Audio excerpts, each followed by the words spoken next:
Hello, beautiful people, and welcome back to episode 30 of the Crushing Through Life podcast with your hosts, Rob and Jim. It is August 13th, 2021. And as always, let's start off with today's quote. Today's quote is, "Never give up. Today's hard. Tomorrow will be worse, but the day after tomorrow will be sunshine." And that quote comes from Jack Ma. Jack is a Chinese business magnate, investor, philanthropist. He's also a co-founder of the Alibaba Group, which is a multinational technology conglomerate. Oh, I love that word, conglomerate. yeah. With conglomerate, you mean business. That's why I said, "Whoa!" I wasn't ready for that. In addition, he co-founded Capital, a private equity firm. Mr. Ma is a strong proponent of an open and market-driven economy. As of April 2021, is reported he has a net worth of $51.5 billion. Jack, remember that time I let you borrow my pencil? Pay up. Making Jack the third wealthiest person in China. His philanthropy work also supports underprivileged communities in China, Africa, Australia, and the Middle East. Wow. And also a new word that I don't use very often, magnate. I had not heard that one before, or at least I thought you were going to say I use magnate all the time. Yeah, no. I'll be honest. Not gonna be throwing that one out. A person of rank, power, influence, or distinction, often in a specified area. All right.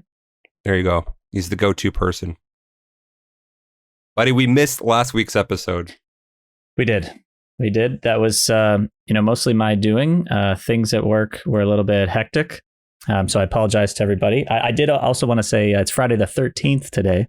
You mentioned, so, a little bit, an eerie episode. But yes, my bad for last week. And I apologize to the listeners, especially you guys that are keeping up with us every week. Things are just little hectic, and sometimes life gets in the way.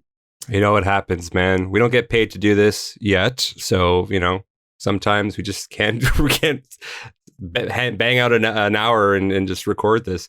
But I think, as you did mention when we were talking before we started recording this episode, that we actually owe something to our audience. So call that what that is. Yeah, previously we had said, 10 push-ups or something. With my wrist, I shouldn't be doing push-ups, but maybe I could do like 20 squats or, some crunches, some sit-ups. And I think we'll post that to social media in a video this week. So look forward to that. And I'll there you go. Check out that. I think we'll put that on Instagram. Pal, you pay my dues to the Instagram. There you go. Missing the episode. So, man, I got some updates regarding our last episode. Great news. We got our effing couch back, which is awesome. Yeah, we're pretty happy about that. That's great. So we got pretty tired of our whole family just sitting on our 2-seater couch without the chaise. So, the chaise adds that additional person. Mm-hmm. We got it back finally. Yeah, that's great. So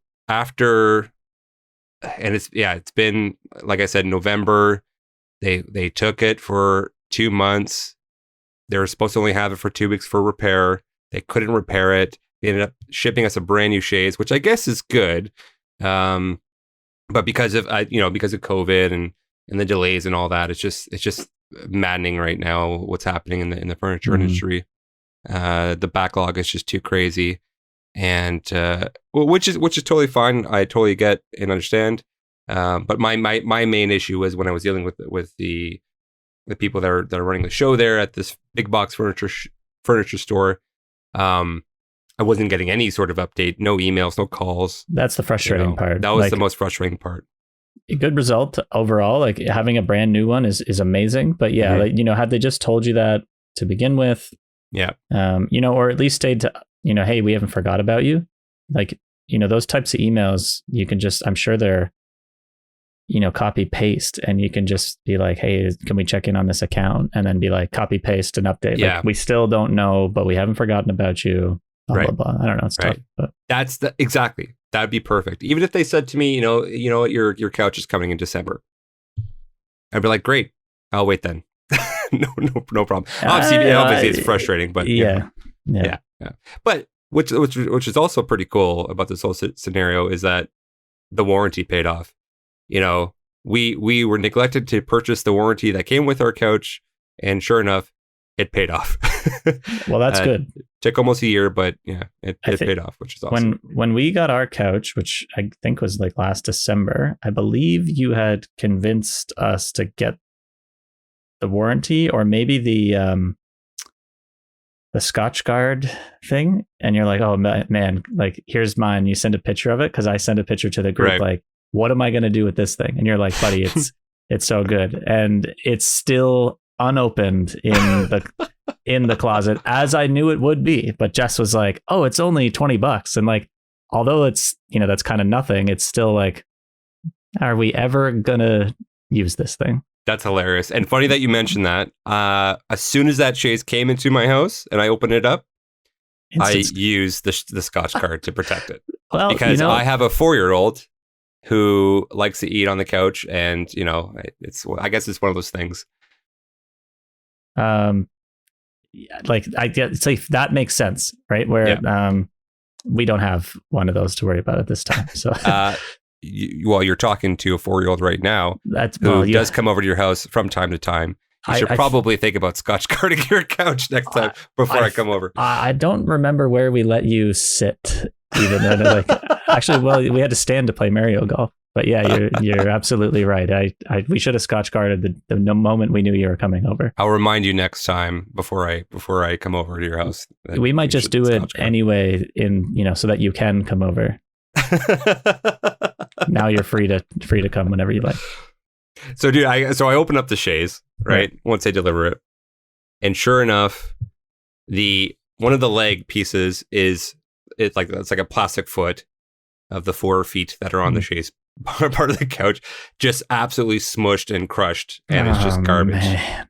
So I'm like, I open this thing after all this waiting. I open up all the plastic, and like, I'm so happy I got a brand new portion of the couch, which is great. Absolutely broken. Like, I put it on the ground, like it's just wobbly. It doesn't work. I'm like, right now, I'm like, oh my God. So I'm calling their customer service number. I called the delivery guy back right away, and I was like, dude, the leg's broken. Like, did you guys break it? And they're like, there's nothing we can do. Call customer service. So I'm calling customer service. I waited an hour on the phone on hold. No one's picking up. Sent an email, no response. And I was like, F it. You know what? I'm going to repair it myself. Oh. So I went to Home Depot like a dad. And by the way, I think as my son is getting older, I'm liking Home Depot more and more.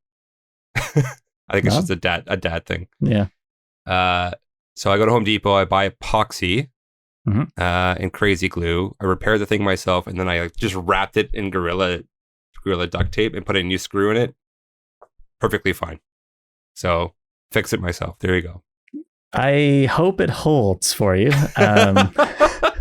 Well, the epoxy did say up to 300 pounds, and I used the whole tube. It's like a little, it's like putty plastic epoxy. You got to mold it and then wrap it around whatever product you're trying to fix. Yeah. Plus crazy glue, plus Gorilla tape, dude. It's got to hold. Come on, man. Well, it's certainly a notable thing if it does not hold. Yes. With all those brands all together there. But yeah, good for you for, for fixing it. You could probably still call, post on Twitter or something and say this is ridiculous. I waited 8 months. No, I'm not going down. I'm not going down. I'm not just going in case, as just in case. What I could do is write my experience to help hopefully tell somebody to not buy something at the store, but it's not really their fault. I would say that the customer service portion is kind of garbage, but I would say the delivery aspect is just it's all due to COVID and the pandemic and the delays and all that. So there's give and take, but my main issue throughout the whole experience was just a lack of communication, which sucked. Yeah. But if you do recall, there was a second customer service issue that I had, which was with one of our vendors through my work. Who showed up extremely late.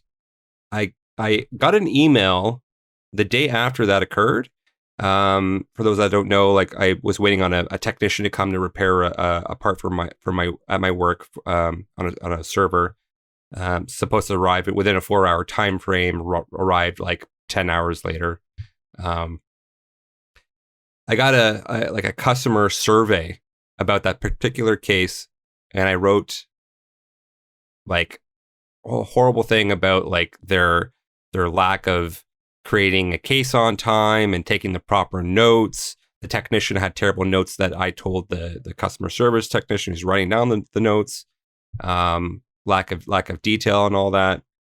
The technician who came on site, he was great. In fact, he even like said, yeah, the case information that I got wasn't really that great. So I decided to call you. The case is coming my way, but I got to wait for an action plan from these guys. It's just proper procedure before I leave. Blah, blah, blah, blah, blah. I ended up writing and filling out the survey. The manager of the area ended up calling me after I filled out the survey, apologized profusely. Like this has never happened before. Of course not. You know, like I'm going to talk. We're actually talking about this particular case in a meeting to bring up our efficiency within this area and blah blah blah blah blah.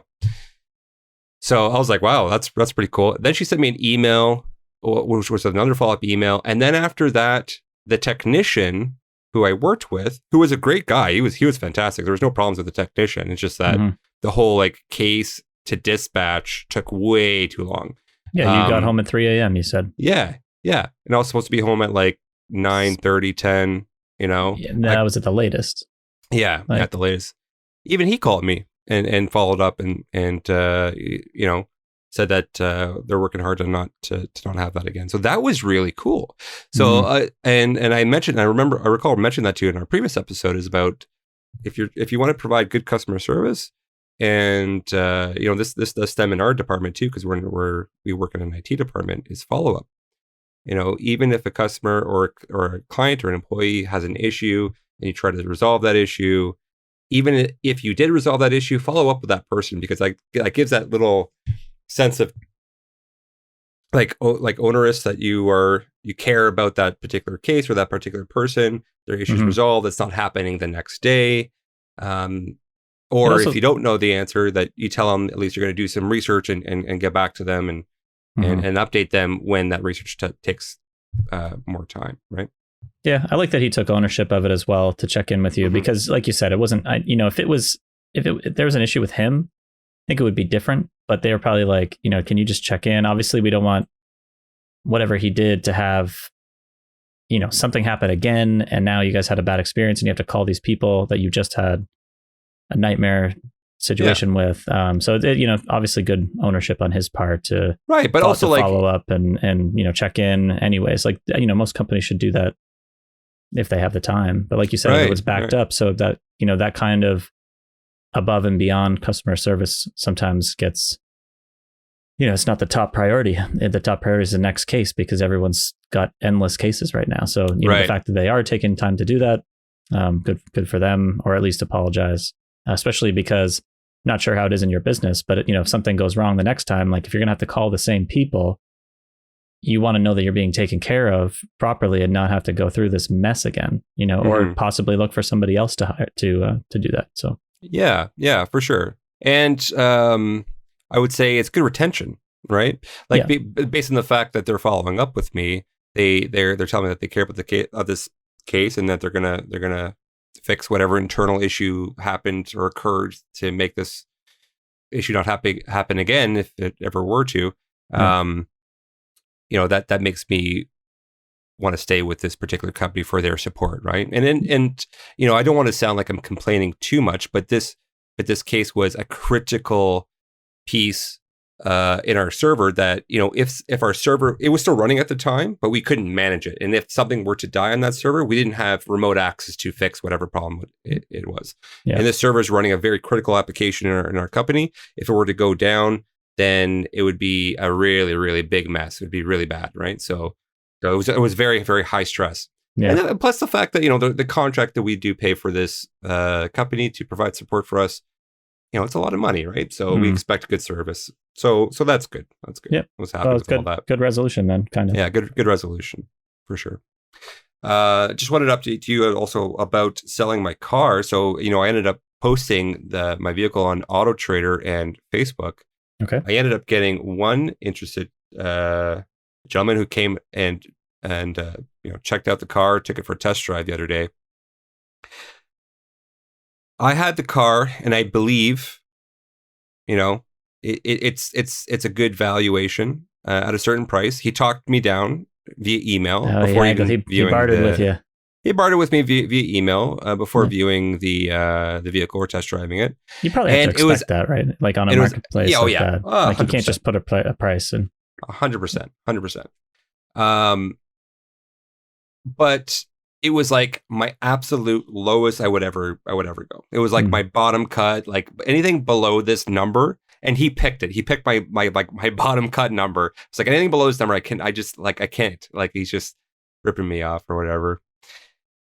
Even I thought like that bottom number is too low for what it should go for, based on the fact that I have brand new brakes all around my car, rotors and pads. It's got an extended warranty, which is usually like $4 or $5K on top of a new vehicle.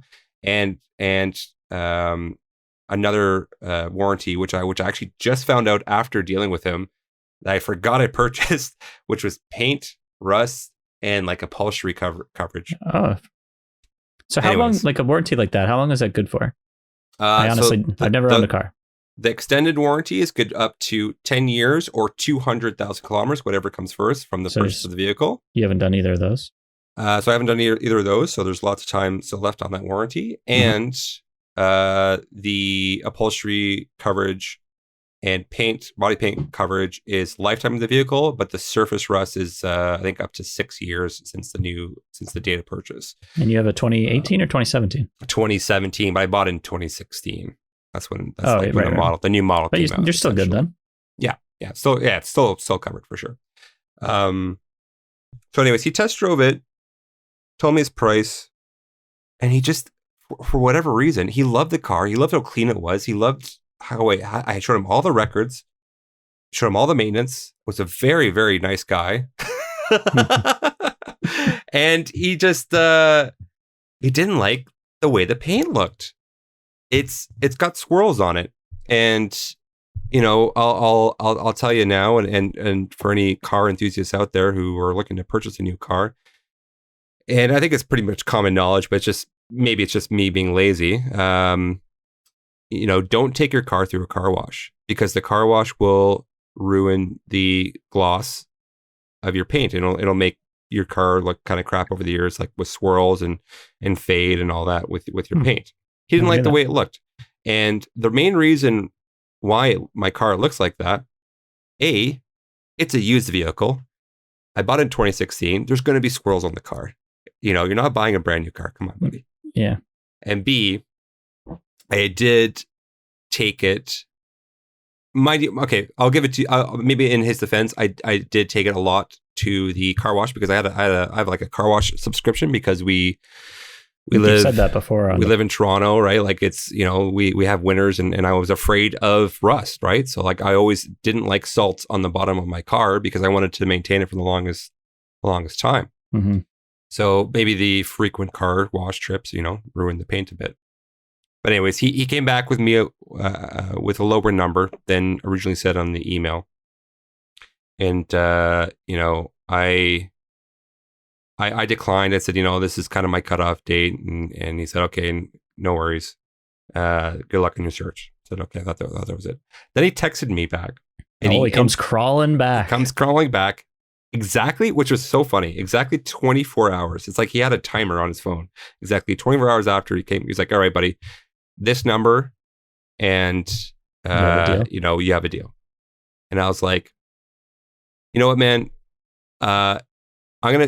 Let's go back to our original number that we said in the email, and I'll tell you why. I actually found this additional warranty that I forgot I had, which includes the body paint, the upholstery, the rust coverage, and all that. So this is a really total package clean car, and I believe my price that I'm asking, which is my bottom line price that I was hoping to go for, is a really good value. Is fair, yeah. Yeah, it's a fair. And, More, and, well, more I forgot than to more mention, than also fair. comes with winter tires, like Michelin XI3 winter tires. Like, they were really good tires. And then he's like, you know what? It's just too much of a hassle for me. Like, I think I'm gonna pass. I'm like, really? All right. And then I was like, maybe he'll be back. He'll be back. Maybe he'll be back. That's what Terry said. My wife, she said he'll be back. Actually, he said Terry said that he'll be back before he came crawling back with the increase of the price 24 hours later. Great call. Which is kind of funny. She called it, but it still wasn't enough. I just, I hate to be nitpicky, but I really do need to sell the cars. It's like someone else will come and who might be interested. Whatever. I can wait. I'm not in a rush. So that's what I was going to say. Like, if you're not in a financial hurt for this money, then there's no real reason to undersell what you in your mind feel is fair for the car that you'll know better than this guy. I guess, like, for me, I would have no idea how to amortize that, a used vehicle like that. We learned about that kind of stuff and like evaluate, like an evaluation. Yeah. Like so the idea of like amortization, something obviously once you purchase it, it goes down in value. Oh yeah, over time. And, you over have to time, eventually try to sell it back, or because Sure. it's still not worth zero. Yeah. I wouldn't know. Obviously, I guess it's related to the price that you bought it at, the kilometers, the wear and tear that you think. But I guess interesting, the dynamic of picking a price and someone else obviously trying to get their best bang for their buck. I'm sure that if that guy really can't go higher than your amount, like, there probably is something out there for him where he can be lazy, but maybe not, and maybe he does come back. And like for you, if you found somebody, when did you put it on Auto Trader? How long? Like, how many days has it been on? Oh, it's online? been like a week and a half. You got one order where the guy literally stated at your number, or stated your number, your bottom line, and then almost went with it. Then you'll come. Someone will hopefully get it. Yeah. What you want it to. So. Yeah, as long as you're not hurting, then it has been a week and a half, and it's only been that one person who was interested that I got a response to, who actually test drove the car, and then it was eating it inside of me. I was like, maybe I should have let him have it, and I was like, whatever. It's done. He's not interested. Come and gone. And I actually looked at Terry. I was like, I cannot be a car salesman. And I know in our group of friends that we know some people that have been in that industry. It is a tough gig, man, because I'm sure there's moments where you just have that person and they're about to sign, or they're just they're about to get it, and then they walk out last minute and the deal is just not good for them or whatever, and you just feel like all of that time is gone. But for me, it was good experience, right? Because now I know how to try to sell my used vehicle. Right. Yeah. And you know what, like, if another week goes by and you guys are wanting more and more to sell it, like, you can always lower the price, and like, if it's only $1,000, it's really, in the long run, $1,000 is not that much. It's going to be more like, hopefully just your ego isn't hurt because you thought it's worth this, right? Who cares? But yeah, like a buddy of mine who actually there was a bit of ego. And that's, and that's what it's. So a buddy of mine, Alex, he's a car salesman, and he's told me some stories of, I don't know it exactly, but literally, like, there's people in his office that he has the contract, written up at this price, and they're like, we can't. And he's like, you know what, you guys, and he crumpled the paper up, and was like, don't worry about it. This one's not for you, and like threw it in the garbage. And then they kind of laughed, or they hummed it, and they're like, let us see that again. And he literally like had to get the paper out of but he said he did it as a ploy, where he's like, I'm going to say that, they can't, they're not good enough for this, basically. And then they're like, no, we are good enough. So it's like, in Silicon Valley, when they do the negging back and forth. Yeah. I guess there's some mental, and, you have to kind of size people's egos up and that kind of thing of, how far you're willing to stretch. And you're right. It's definitely not for everybody.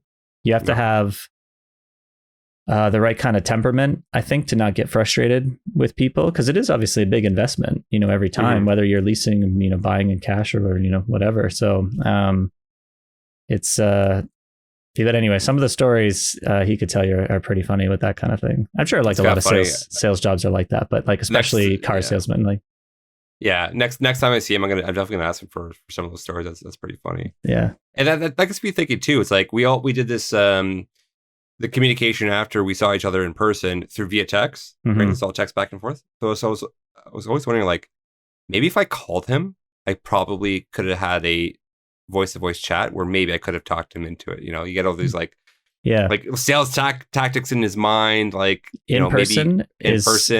Yeah. Even working at at Lids, like I loved the aspect of the upsell and that kind of thing, but doing it in a way that's, the best selling is kind of just being confident in what you believe in. And if they don't want it, they don't want it. And that's what always worked for me. And this, I don't know if it particularly applies to this versus like a hat, but my store was it was the best for that kind of thing. So shout out to my team back in the day at 5717 Lids in Hamilton, because we were unstoppable. 5768 as well. But nice, yeah, anyways. Yeah, but that's good for you. I mean, like, again, from how long we've been talking about selling the car, and like you were this close. So, it's kind of nice that you're like right at the climax, I guess I would say, of once you sell it and then you collect your loot, and you're right there. We do have car payments for this particular car, so it is finance, right? So the whole point of selling the vehicle is to pay off this loan and have more cash flow coming in, which will help us get rid of our debt. I mean, my wife and I we both been working from home, and it was close. It was that taste. It was a little too sweet, but it was just a little bit of sour. It was just it wasn't right. Yeah. But it's okay, man. Whatever. Yeah, it's gone. Water under the bridge. There'll be a new person. Whatever. You won't even think about it in the future. Oh man. Other than that, I am just totally missing my consistency, I feel, in my workouts, man, and I am not doing very well at all this year. I feel like garbage, dude. And you know what? I was talking to my wife about it, and I think it's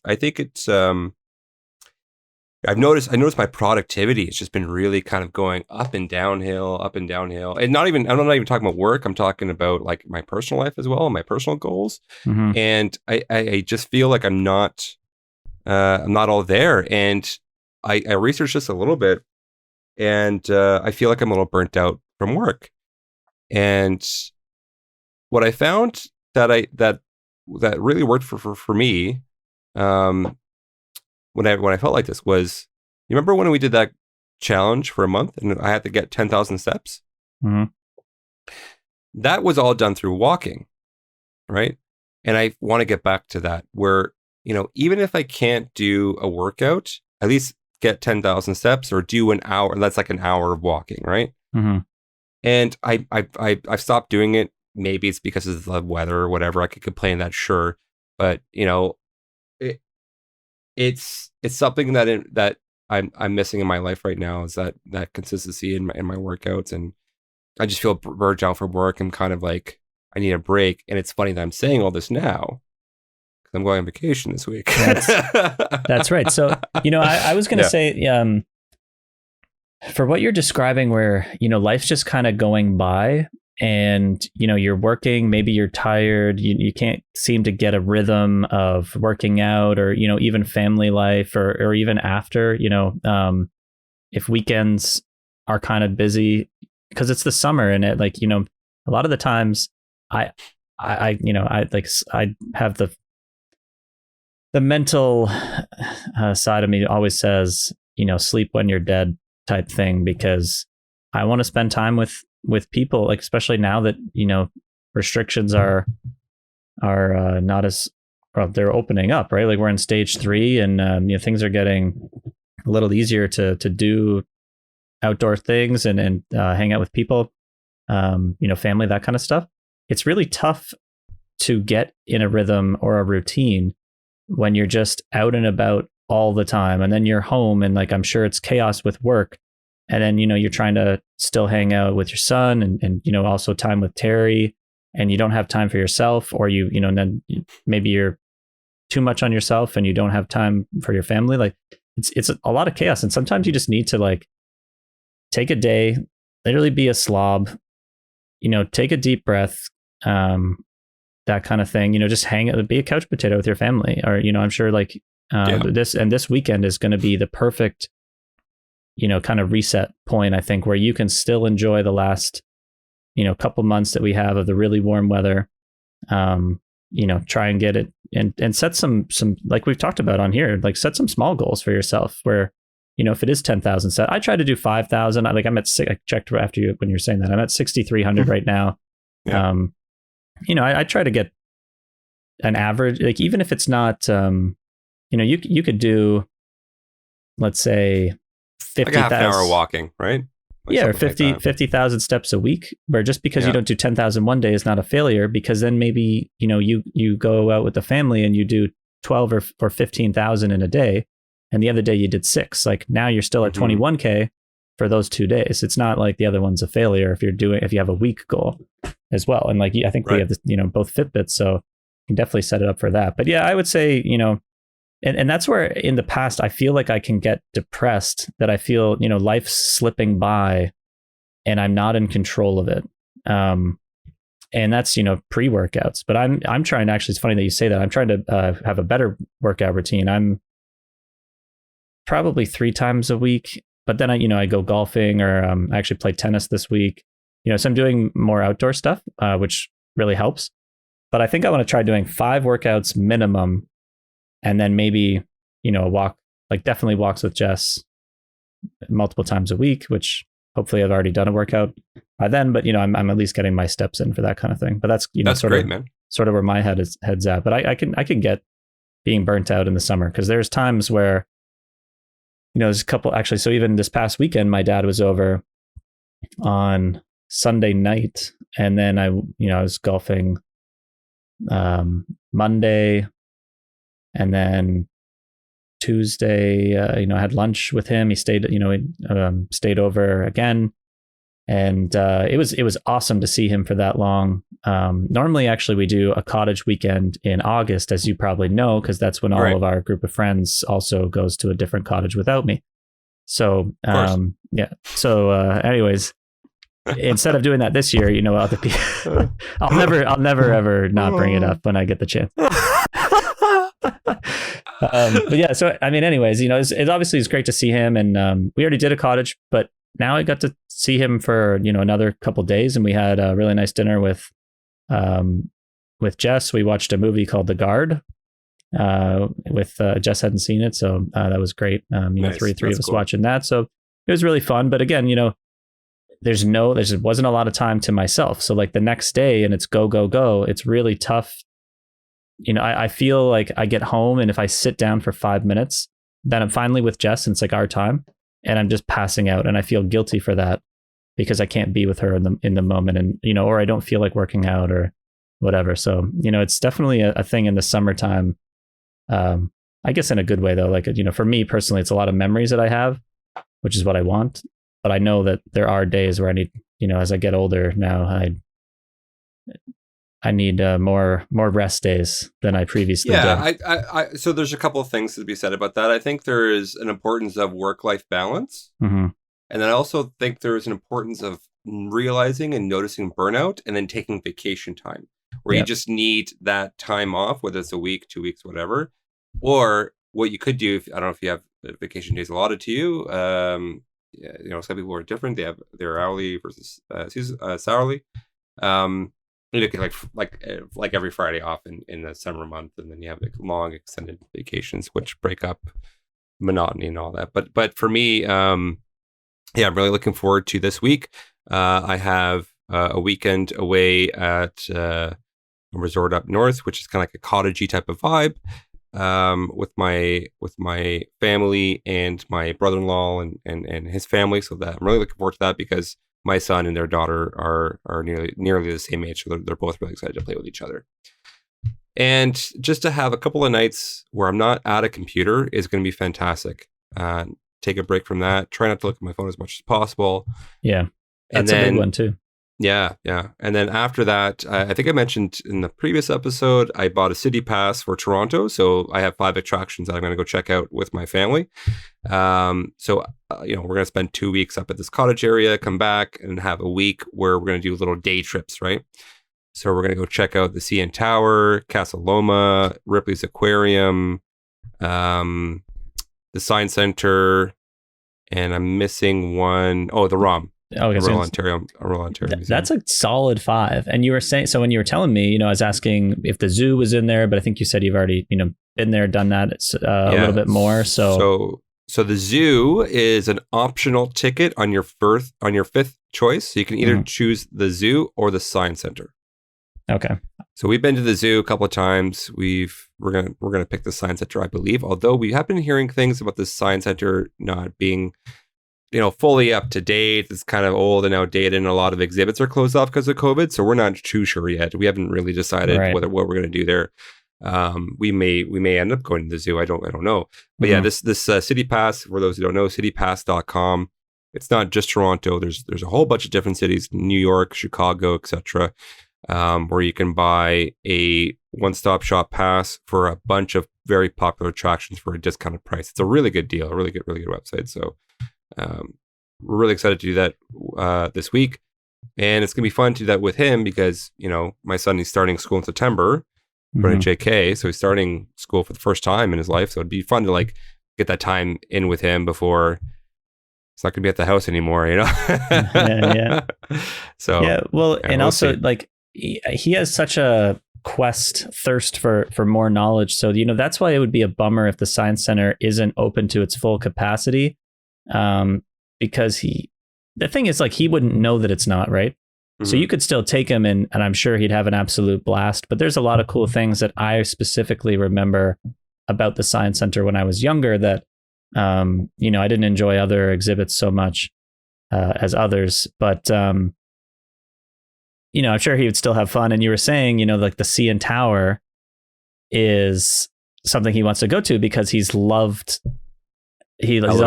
loved elevators, right? He's going to go on the biggest one in the country, if not the world. I'm not sure if it still is the tallest freestanding building in the world. There might be a taller one in Dubai. No, now. it's not anymore. Yeah, it's I don't know what it's called. Yeah, I was just about to say it too. It's on the tip of my tongue. Hold on, tallest. Let me look it up. Tallest freestanding. But yeah, anyways, it's just so cool that. All the things that he gets, and obviously the ROM. One of the things Jess and I used to get my brother and sister-in-law. Oh, sorry, I'm sorry. The tallest. I apologize for interrupting. The tallest freestanding. Suspense is killing me. Oh, sorry. Yeah. Burj Khalifa. Burj Khalifa in Dubai. In Dubai. Okay, I thought that I couldn't remember what it was called, but I did think Dubai. No, the reason why I stopped is because I Googled it, and then it said, in the quick Google summary at the top, the CN Tower. I'm like, what? That wasn't the answer. Yeah. And it's actually from the CN Tower's website. But if you go to the Wikipedia list of tallest freestanding structures, Burj Khalifa is number 1. And that was the one that was on the tip of my tongue. Right. Anyway, it was just but so actually, Jess and I got my brother and sister-in-law when our nephew was 1 or 2 was a pass, a season's pass or a year pass to the ROM. And we would do it every Christmas because they would take him, awesome. Once a week and just go and see the exhibits. And it's something. So, your son is going to love all of them. I think you and I talked about the aquarium itself is really cool for whoever hasn't done it. My only, I guess, thing, I think I personally like the zoo over the aquarium because the zoo is just free range where you can go and see whatever exhibit you want and stay for whatever duration you want. The coolest part of the aquarium is a conveyor belt, in my opinion, but it does force you at a certain pace. So although it's really long, it's 30 minutes or 35 minutes or something. The option is the zoo or the Science Center. I know. I'm just saying, in terms of the animals or whatnot. Oh, I see. Yeah, not. Maybe I came across like that, but I know you clarified when we were talking before. Yeah. That you couldn't swap out one for the other, but the aquarium is super cool. But yeah, that's my one thing. If I was going to go to one, I thought the zoo is better bang for your buck because you can be there for like 8 hours. In the aquarium, I think Jess and I went, we were out in 2, which might be nice with a 4-year-old. I don't know. Yeah. That's not he's, in my realm he's now. gonna, his mind's gonna be blown. I mean, all this stuff jam packed in a week. I'm just gonna be walking around with a big smile on my face all week, just seeing his face go like, it just gets so blown. Yeah, it's gonna be great, man. I can't wait. I'm very excited about this week off. It's gonna be awesome. I actually ended up talking to my department. I said, I'm removing myself from our distribution list, so I don't get bombarded with 600 emails when I come back. If anyone needs me, email me directly. So it's like perfect. Like I'm not gonna have a mess of emails when I come back.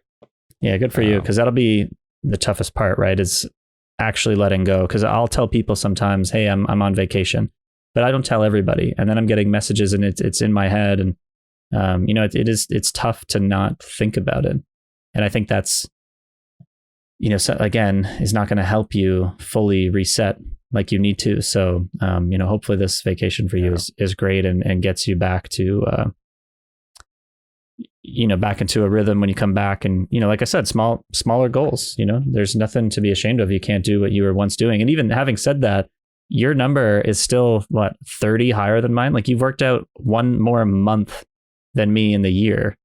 Right. So it's nothing to be, to be ashamed of or anything anyways, right? It's just not what you maybe had set out at the beginning of the year, or, the consistency can obviously go down, that kind of thing. So, it's tough to not be harsh on yourself, I guess. Yeah, it's a good lesson. Yeah, it's a good lesson. It's good, for sure. Yeah, thank you for saying that. I appreciate that. I think it's a good, just realization of where you are in your mental state, because I definitely was burnt out for sure. Well, and I think it could lead to, slight depression, and you don't know why, and that kind of thing. So it's good for you to, it's good for you to recognize it. Yeah, 100%. Right. 100%. And obviously now talk about it, because it's not the easiest thing to bring up. I guess like for myself, I don't know if I noticed that or whatnot, but I do find that right now I have an opportunity to be better in my workout regiment, and definitely with eating is the biggest one for me, and I think I do want to get to that at some point, but right now I want to get to like a 5 a day minimum. And that's actually, so it's cool that you guys are going to go out and explore the city. I was kind of hinting things are opening up. Obviously the Blue Jays are back, so I just wanted to give you an update on what's been going on with me. Last Wednesday I went to the Blue Jay game. It was so cool being back. I was going to say, how was that feeling? It was awesome. It must have been wicked. Little nervous. So I went with my buddy Chris, and we were like, we took the train in because both of us drink, and obviously it's safer that way. And we weren't touching the train at all. And every 15 minutes we'd both put on hand sanitizer, and then we went and got food. And it was still kind of the same thing. We got lunch downtown right at the Amsterdam Brew House, right on the water. Gorgeous day for it. Like, I'm lucky we sat in the shade, because I would have been fried. But again, couldn't have asked for a better day. It was, we got there at 3:00. The dome was open. The weather was perfect. In our area, things were actually pretty well spaced out, and everybody had a mask on. I talked to my dad about it afterwards, and he was saying, when you watch it on TV, they always get people with no masks every time they show, and like people have them down around their chins or not at all on. Yeah. And, that really wasn't my experience with our area. Anyways, it was pretty, everybody seemed pretty good. There were more like kind of families. So maybe, them sending good examples for their kids, and kids don't have the ignorance to just say like, I don't care about other people's health. Like if they're told to put a mask on, they just do it. But adults know better. So they're like, I'm not going to do that, because I'm an adult. I don't want to go down this road, but I just don't get it. But I thought like it was overall safer than I was expecting. With the nerves of kind of hearing about Delta and all this stuff, and that was the first, like definitely the most people I've been in one building with in 2 years. Like probably since the last Jays game I would have gone to would have been late. Or maybe early September of 2019. Like it's been a long time. Maybe I would have gone. Maybe I went to a hockey game. So that could be a lie. But last Jays game for sure, and early September. But having said that, I don't know, maybe if me saying that kind of made Jess more comfortable, but we are going to go to concert on Sunday. Arkells are playing at the Budweiser stage, and actually it's my first time ever going to sit on the lawn. I've never bought lawn tickets before. And we mentioned this in our previous episode. When are we going to go back to a concert? We said no. And it's funny, if you get, I'm not sure if they're giving them away, but I think if you get regular seats, they're giving away towels if you come. But I think, yep.